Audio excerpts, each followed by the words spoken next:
आज आपण घरगुती पद्धतीने डेअरी मिल्कचा वापर करून हॉट चॉकलेट कसं करायचं ते पाहणार आहोत, ते सुद्धा अगदी कमी खर्चामध्ये।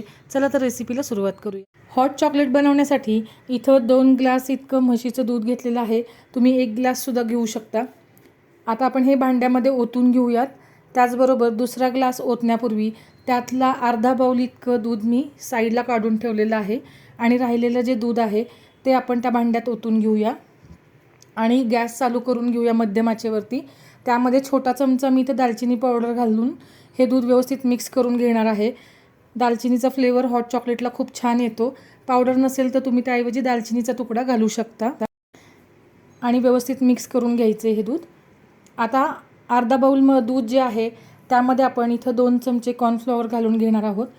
1 चमचा कॉर्नफ्लॉवर एका दूध ग्लाससाठी आपण वापरत आहोत, त्यामुळे 2 ग्लाससाठी आपण इथे 2 चमचे कॉर्नफ्लॉवर घालून घ्यायचे आणि त्याचबरोबर 2 चमचे कोको पावडर पण घालून घ्यायची आणि हे मिश्रण आपल्याला त्यातल्या लम्स जाईपर्यंत व्यवस्थित ढवळून घ्यायचे। ही प्रोसेस आपल्याला खाली बाउलमध्येच करायची आहे। डायरेक्ट जर दुधात घातलं डायरेक्ट तुम्ही पावडर तर आपलं दूध फाटण्याची शक्यता असते आणि गुठळ्या होतात।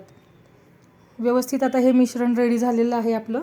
तुम्ही इथं बघा लम्स विरहित हे मिश्रण आपलं तयार झालेलं आहे।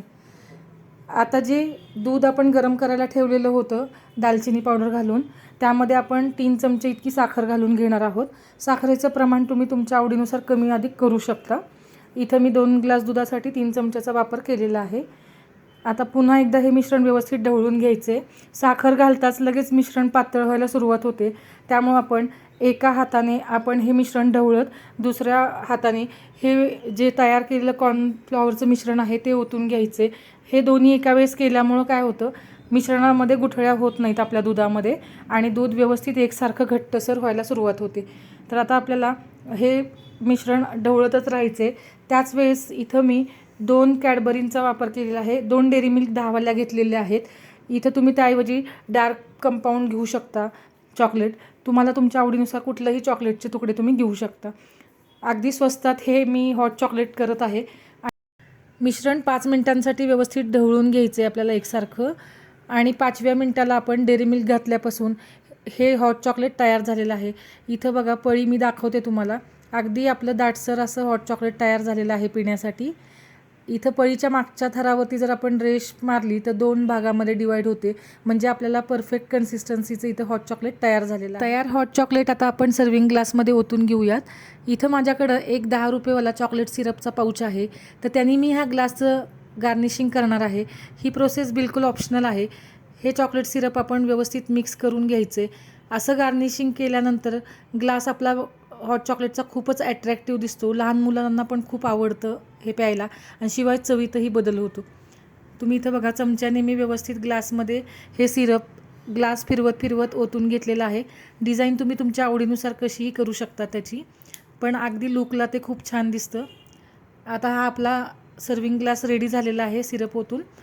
आता यामध्ये आपण तयार झालेलं हॉट चॉकलेट ओतून घेऊया आणि अगदी चवीला हे भन्नाट झालेलं आहे, कारण यामध्ये दालचिनीचा फ्लेवर पण खूप छान उतरलेला आहे आणि थंडीच्या दिवसामध्ये चॉकलेट आणि दालचिनी दूध हा सगळा फ्लेवर प्यायला खूप छान लागतो। आणि इथं माझ्याकडे चॉकलेटचा चुरा आहे, तर हा पण मी गार्निशिंगसाठी वापरणार आहे। जर तुम्हाला ही प्रोसेस स्किप करायची असेल तर तुम्ही स्किप करू शकता, पण हा चॉकलेटचा चुरा गरम दुधामध्ये जसा जसा मेल्ट होईल तसं हॉट चॉकलेट अगदी आपल्याला बाहेरच्यासारखंच चवीला लागतं। आता इथं मी पुन्हा एकदा डेकोरेशनसाठी आपल्या कॅडबरीचे 2 बाईट ठेवणार आहे आणि आपला सर्विंग ग्लास आता हॉट चॉकलेटचा रेडी झालेला आहे। रेसिपी जर आवडली असेल तर रेसिपीला लाईक शेअर कमेंट नक्की करा। चॅनलला सबस्क्राईब करायलाही विसरू नका। धन्यवाद।